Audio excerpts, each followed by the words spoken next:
I just finished reading Emily Henry's fifth novel, Great Big Beautiful Life, and if my eyes are a little red, it's because of course I cried at the end.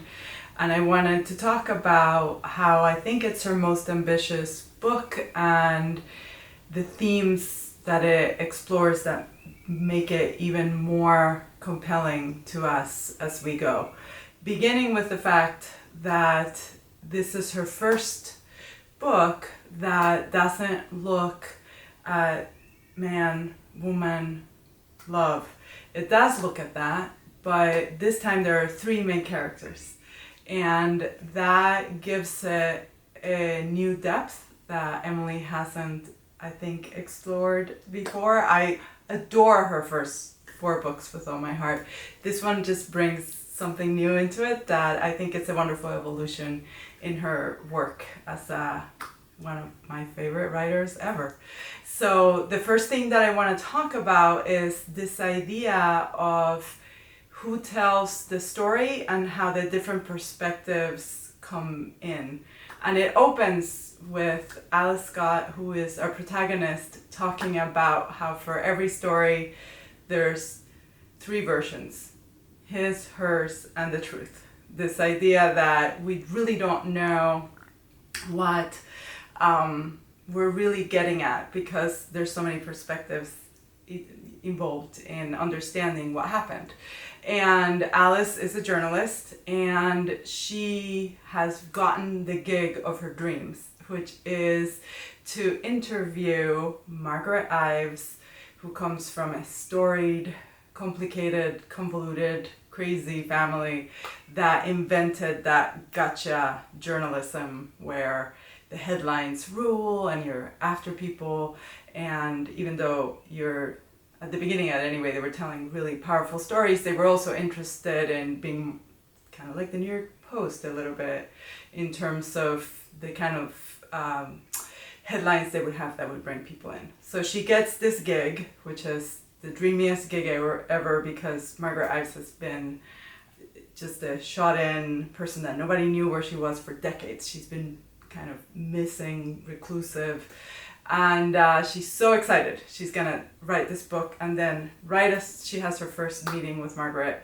she realizes that she's not the only one who's trying to get this job. There's this handsome Pulitzer Prize winning writer named Hayden Anderson, whose work she really admires, who is also in the running. So we have actually, we have the story that Alice tells.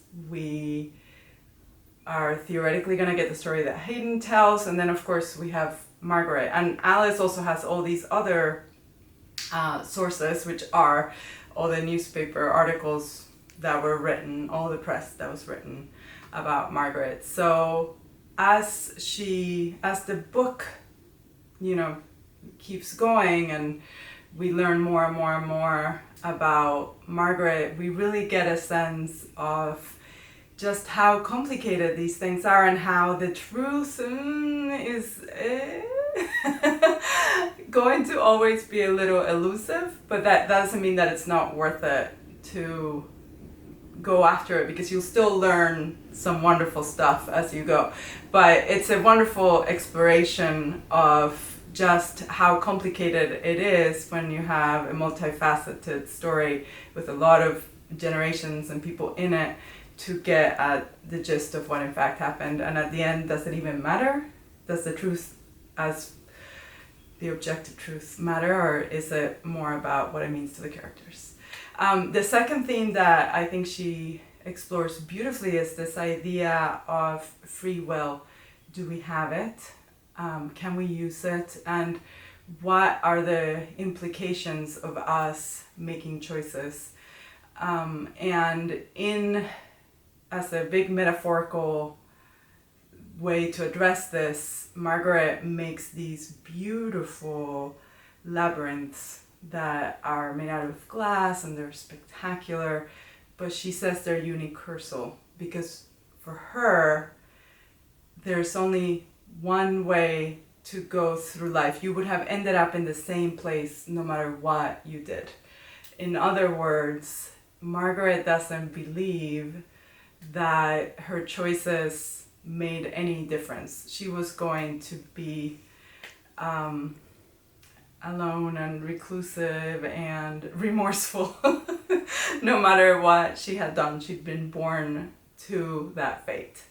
And for Alice and Hayden, who, this is an Emily Henry novel, so of course they end up falling for each other, that's not quite right. They have a different belief as to what our free will is. And for them, if you really love something, you should make the choices that will help you have a better chance at having that thing or being with that person that you love. So you have this push and pull between somebody who's in her 80s and has walked most of her life down her what she thinks is a unicursal labyrinth, and these two people in their 30s who would like to believe that that's not all there is, that the choices they're going to make are going to in fact affect where they end up.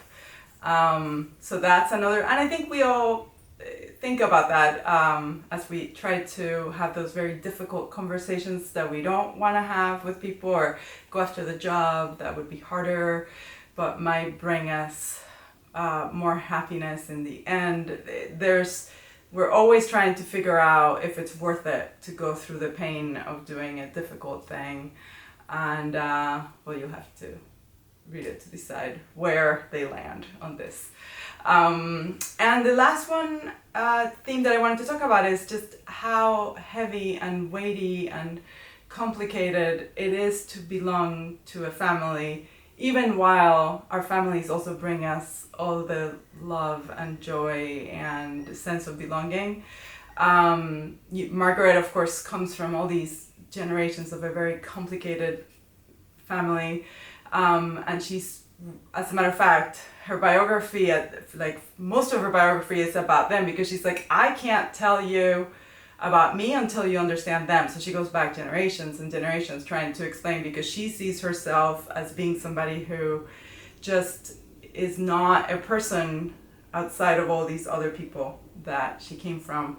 And for the other two, they're working through their own problems with their family. So working with Margaret, of course, helps them end up work with their family and also work with each other to sort of solve these issues that they've been carrying around since childhood as well, these major generational issues. And of course, this is an Emily Henry novel, so you know that in the end, even though there's all this pain that family can bring, she's going to be on the side of it being worth it to open up those wounds and figure out how that carries us towards a happier existence in community with those we love.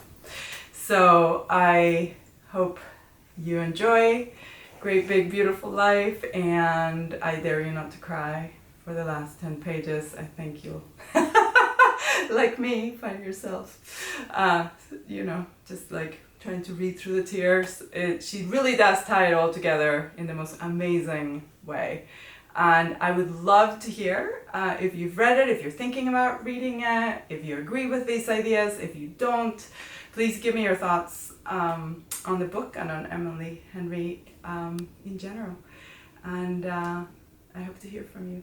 Enjoy this great, big, beautiful life, both the book and the experience.